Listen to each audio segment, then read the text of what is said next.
Today we have the tale of two companies and their staff. How Blizzard have begun to rehire junior staff to cheaply fill the positions of those they let go last quarter, and the story of the intense crunch that was brought on by Fortnite and the insane working conditions over at Epic Games.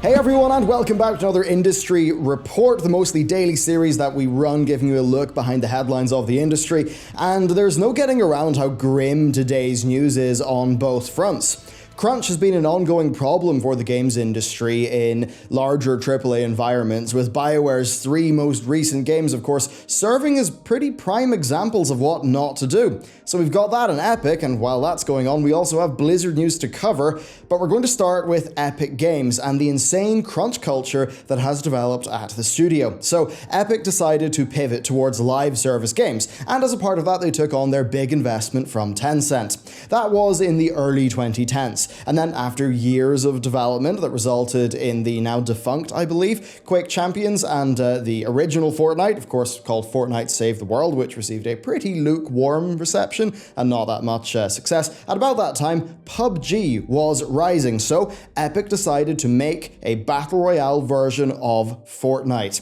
This is what would lead to the working conditions problem at Epic, as outlined by Polygon's report, in which they interviewed a dozen current and former employees. So Fortnite was a massive success, even though it was developed in a fairly rapid fashion that did kind of involve overworking employees. Now, for this period, and indeed seemingly shortly afterwards, and while Fortnite was on its insane rise, staff seemed to have been enthused, willing to work beyond the normal hours, presumably because they were quite top in the world with how good their game was doing. But after this initial high wore off, well, the problems started to be felt, and they were felt in multiple departments. Generally speaking, 50 to 70 hour work weeks seemed to become the default, with over 70 happening fairly regularly, and some staff even reporting 100-hour work weeks. Now, this was technically all voluntary. The people who Polygon talked to said that yes, they could go home at the weekend, but well, that might mean that a feature wouldn't be ready on time, and that would have knock-on effects on the rest of their team, on the other staff, and nobody wanted to be that guy.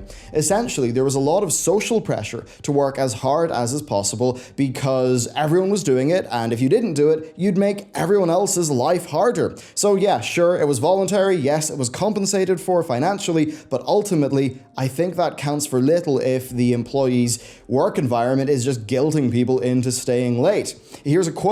I work an average 70 hours a week. There's probably at least 50 or even 100 other people at Epic working those hours. I know people who pull 100-hour weeks. The company gives us unlimited time off, but it's almost impossible to take that time off. If I take time off, the workload falls on other people, and no one wants to be that guy. Then another source talked about somebody actually being fired for taking time off, saying this: I know some people who just refuse to work weekends, and then we miss the deadline because their package wasn't completed and they were fired. People are losing their jobs because they don't want to work these hours. Of course, that is not all. Epic did respond to Polygon for their piece, which I suppose is a good thing, unlike, say, BioWare. They're quoted as saying that advancement in the company is based off the quality of past work and the capability of taking on a larger role that might be available. While that might be true, people feel like they'll need to work hard to get promoted, and that feeds into the crunch problem. If it is true that people can be fired for not crunching, well, that just seems like a massive problem. I mean, I can't even imagine that's illegal. Now, the core Fortnite team was 50 people at the game's launch, but it has since tripled as the company has struggled to output enough content to keep its players engaged in the game. From reading the report, it really seems like the people who were hit the hardest was the contract workers, especially on QA, which is a department that prior to Fortnite's success had actually been downsized a bit. They essentially seem to have shipped in loads of contract workers to fill in spots and capability, but have had extremely high quotas and expectations from them. Sources are saying 50, 60-hour work weeks are typical. Sometimes they're doing 70. The work ended up not feeling that voluntary, as one source said. You're on a contract, it could be 3 months, it could be a year, but if you don't do the extra work, it's most likely that your contract won't be renewed. Now, Epic did respond to that, saying that on average, the contract workers are less than 5 hours a week, and that they are hired on for the fixed term contracts. I don't really think that's countering what has been said here, because this is clearly contract workers in a specific department, and Epic have given a general answer that I think is pretty tailored. If you take all of the contract workers in your company total, it would be like me taking in our sound guy who works a small amount of time because of where we are in our game, but using that as a part of the average to bring the average down, which that seems like what they have to be doing based off what is in this article. And yeah, it does seem to be somewhat of a race to the bottom, something that I'll get onto in a little bit of time, because this stuff is almost inevitable unless you build your organization against it.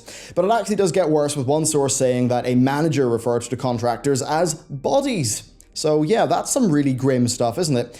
Epic, for their part, did acknowledge these problems in the article. They said, they even acknowledged the 100-hour week, saying that those things are rare and that they are working to try to prevent them in the future. And they have done things like, say, mandatory 2-week break periods, but the sources say that it doesn't really feel like it's been successful or has went far enough. Now, that said, one of the dozen sources that Polygon talked to said that they do like working at Epic. They like the good pay, the social scene, the career progression, and the bonus structure. So, it's not like everybody's completely against it, but certainly a lot of people seem to be. Basically, I think here's the core of it. The company had a game be massively more successful than they thought. This led to a scramble to get work done and to support that game, with the pace of new development hires not really keeping up with what the game needed, and therefore necessitating masses of contract workers in other departments. Now, as the competition rose to the challenge of Fortnite, Epic seemed to have done everything they could to have just kept the game vibrant through constant updates, but those updates drove their team extremely hard. It seems like there are some people for whom, that startup-like work madness kind of works, but it seems like those people are in the minority. Most people sign up for a 9-to-5 job where they can go in, they can work hard, they can work smart, get good stuff done, and then have a good life outside of work. That's what it should be. Unfortunately, that's often a pipe dream within the AAA sector, and we just have so many horror stories, especially in the recent past. And frankly, this stuff should not be happening to the rank and file. An 80-hour week just is not right. Now, look, sure, I'm personally productive for 80 hours a week, but that's because I'm working on my own gig. So yeah, sure, it's work, but frankly, it's the type of thing I do for free anyway. If you're in a tech startup and you're living in your office like the Unity team, then sure, do your 80-hour weeks because you're all founders, but not the rank and file staff, not in a company that has enough money to avoid this sort of problem.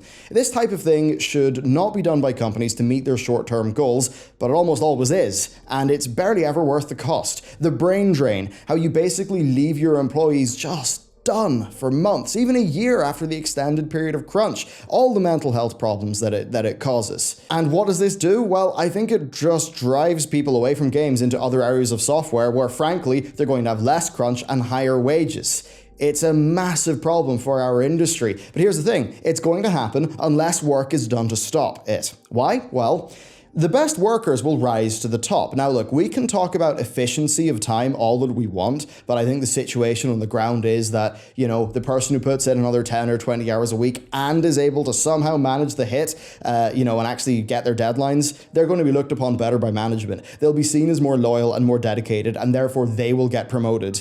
They'll know that they got to their position through that sort of work, which is not right for everyone, not good for, almost everyone. And they'll think that, that crunch style is somewhat normal for the rank and file. And that's really the problem here. Crunch is a normal, natural occurrence unless a company goes out of its way to prevent crunch from happening. And that's going to mean pushing back short-term deadlines for the good of the company's long-term health. Now, I get it, like when somebody is a decision maker, they feel like they're stuck in the trenches of here and now, they don't have the vision of the future. All you can see is the here and now, and that's why crunch seems to make sense. But if you give it a few years, Epic will probably look back and think of all the people they lost. They will have lost the people who probably made Fortnite a success, just like how BioWare bled veterans during the development of Anthem and Mass Effect Andromeda, and how that almost certainly is going to bite them in the ass for their future projects. So yeah, it really is bad. But there's even more bad to talk about in today's video. Blizzard have started to rehire roles that they cut, but at an associate level, meaning that in some cases they are replacing senior to mid-level staff with associates, meaning that they're having pretty much the same job roles being filled by people who are being paid less, with less accrued benefits and all that stuff. Now, this understandably has led to a lot of ex-employees being, well, quite furious about the whole thing, in some cases even seeing their own jobs appearing shortly after they were let go. It really does make Activision Blizzard's reasoning seem weak, and overall I think it just shows that the layoffs were very top-down and poorly executed, as in the order came down from the top to cut people with a tight deadline, and because of that, the layoffs were not done well. They seemingly were a bit overbearing. Part of me has to wonder if this all happened so quickly so that the redundancy costs were compacted into like the late end of that financial year. Of course, they happened in March. The financial year starts in April. So yeah, March firings, a lot of that cost would be in the previous financial year. So it really just seems, honestly, incredibly scummy for Blizzard. And every time you see Blizzard talk about the Blizzard life, and really when you see Blizzard try to pretend that they're this super positive, super passionate kind of cult, well, be very suspicious of that. And I could even say being to their offices, nothing made me want to work at Blizzard less than going to their offices. And actually, it's like I have more desk space than their people. The stories I hear of just work-life balance throughout AAA, I'm lucky a few of the friends that I know actually work in companies that treat them well and have all that being quite reasonable, but it's pretty clear that that is not a given in a lot of these companies, and frankly it is worrying. As I said earlier on, the brain drain that this causes is going to be a large problem. In 5 years, in 10 years, how many of our best people are going to be working at Facebook or Google or, something like that because they can go over there, they can get a 9 to 5, they can get amazing benefits, they can get a higher wage, and they won't have to deal with, crunch in the same way that games makes them. And maybe if they're able to get out of working in games, they'll actually be able to turn around and start enjoying games again, because I have to imagine that nothing will kill your passion for the art form as much as crunch.